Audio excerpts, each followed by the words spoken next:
கிறிஸ்துவுக்குள் அன்பானவர்களை, அன்பு ரட்சகர் இயேசு கிறிஸ்துவின் நாமத்தில் உங்களுக்கு என் அன்பின் வாழ்த்துக்கள். எப்படி இருக்கீங்க? சுகமா இருக்கிறீங்களா? நீங்க சுகமா இருப்பீர்கள் சொல்லி நான் கிறிஸ்துவுக்குள் விசுவாசிக்கிறேன். விசேஷமாய் நம்முடைய சால்வேஷன் ஃபுல் காஸ்பல் ஏஜி சபையில ஒவ்வொரு நாளும் உங்களுக்காய் விசேஷமா நாங்கள் ஜெபிக்கிறோம். நீங்கள் ஆசீர்வாதமாய் இருக்க வேண்டும், உங்கள் தேவைகள் சந்திக்கப்பட வேண்டும், உங்களுக்கு நல்ல சுகத்தை கர்த்தர் கொடுக்க வேண்டும், உங்கள் குடும்பத்தில் சமாதானம் உண்டாக வேண்டும், நீங்கள் ஆசீர்வதிக்கப்பட வேண்டும் என்பதற்காக விசேஷமாய் ஒவ்வொரு நாளும் நம்முடைய திருச்சபையில இந்த காய் ஜெபித்து வருகிறோம். ஆகவே நீங்கள் ஆசீர்வதிக்கப்பட்டவர்கள். ஆகதான் பாருங்க, இந்த வார்த்தை நீங்கள் கேட்டுக்கொள்ள கர்த்தர் உங்களுக்கு உதவி செய்திருக்கிறார். ஆனால் தேவனுடைய வார்த்தையை குறித்து நாம் ஒவ்வொரு நாளும் ஒரு வார்த்தையின் தலைப்பிலே நாம் பார்த்து வருகிறோம். இந்த நாளில் ஆண்டவர் நமக்கு கொடுக்கிற வார்த்தை என்ன பாருங்கள். நவம்பர் 3ஆம் தேதியிலே உங்களை சந்திக்கிறேன். கர்த்தர் நல்லவர். இந்த மாதத்துல கடந்த 2 நாட்களை கடந்தும் இன்னைக்கு 3வது நாள். பாருங்கள், ஸ்தோத்திரம். ஓசியாவின் புத்தகம் 6வது அதிகாரம். ஓசியா தீர்க்கதரிசன புத்தகத்துல 6வது அதிகாரத்துல முதல் வசனம் சொல்றது, கர்த்தரிடத்தில் திரும்பவும் வாருங்கள், நம்மை பீறினார் அவரே நம்மை குணமாக்குவார், நம்மை அடித்தார் அவரே நம்முடைய காயங்களை கட்டுவார். கருமையான கர்த்தருடைய பிள்ளைகளே, இந்த வார்த்தை சொல்றது கர்த்தரிடத்தில் திரும்பவும் வாருங்கள். அப்படியானால் என்ன?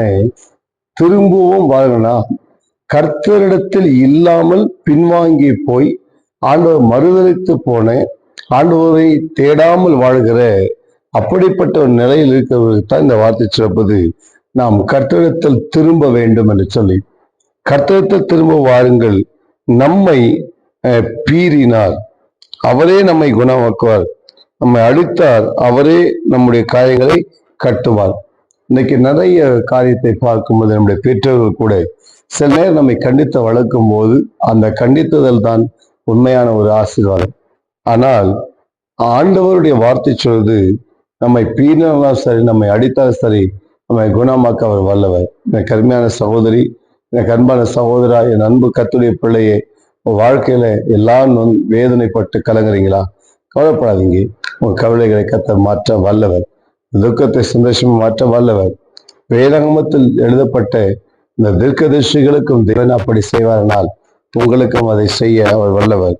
வசனம் சொல்வது பாருங்க, கர்த்தரிடத்தில் திரும்பவும் வாருங்கள், அவரே நம்மை குணமாக்குவார், நம்ம அடித்தார் அவரே நம்முடைய காலங்களுக்கு நம்முடைய காயங்களை கட்டுவார்.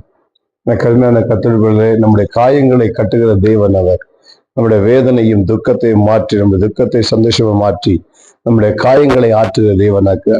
ஆகவே உங்களுடைய இருதயத்தில் இருக்கிற காயம், வேதனை, உங்களுடைய துன்பம், உங்களுடைய துக்கங்களை கர்த்தர் மாற்ற வல்லவர். ஆனால் ஒன்று, நீங்கள் கர்த்தரிடத்தில் திரும்பும் போதுதான் அந்த ஆசீர்வாதத்தை எதிர்பார்க்க முடியும். உங்க குடும்பத்துல, உங்க வீட்டுக்குள்ள, உங்க வேலையில, உங்க பிள்ளைகளுக்குள்ள, உங்க மனைவிமார்கள், உங்க கணவன்மார்கள் எல்லாருக்குள்ள ஒரு மெய்யான ஆசீர்வாதத்தை சுதந்திரிக்க வேண்டுமானால் நீங்கள் கர்த்தரிடத்தில் திரும்ப வேண்டும். கர்த்தரிடத்தில் திரும்புங்க, ஜெபம் பண்ணுங்க, கர்த்தரிடத்துல காரியங்களை சொல்லுங்க. தேவனை இந்த காரியத்தை செய்து முடித்து ஆசீர்வதிப்பாராக. ஆமென், ஆமென். தகப்பனே, என்னோடு இணைந்து ஜெபிக்கிற இந்த வாலிப பிள்ளைகளுக்காக, அந்த சகோதரருக்காய், அந்த நிகழ்ச்சியை பார்க்க ஒவ்வொருவருக்காகவும் நாங்கள் ஜெபிக்கிறோம். கர்த்தர் ஆசீர்வதிங்க. உங்களுடைய கிருபை இரக்கம் உண்டாகி அவரை நடத்த முடியாது ஜெபிக்கிறோம். தேவ தயவுக்காய் நன்றி செலுத்துகிறேன். பரிசுத்த கரம், மகிமையின் கரம், அற்புத கரம், அதிசயமான கரம் இதை தாங்கி நடத்தட்டும். படியே செய்யும் ஆசீர்வதியும். இயேசுவின் நாமத்தில் ஜெபிக்கிறோம் பிதாவே. ஆமென்.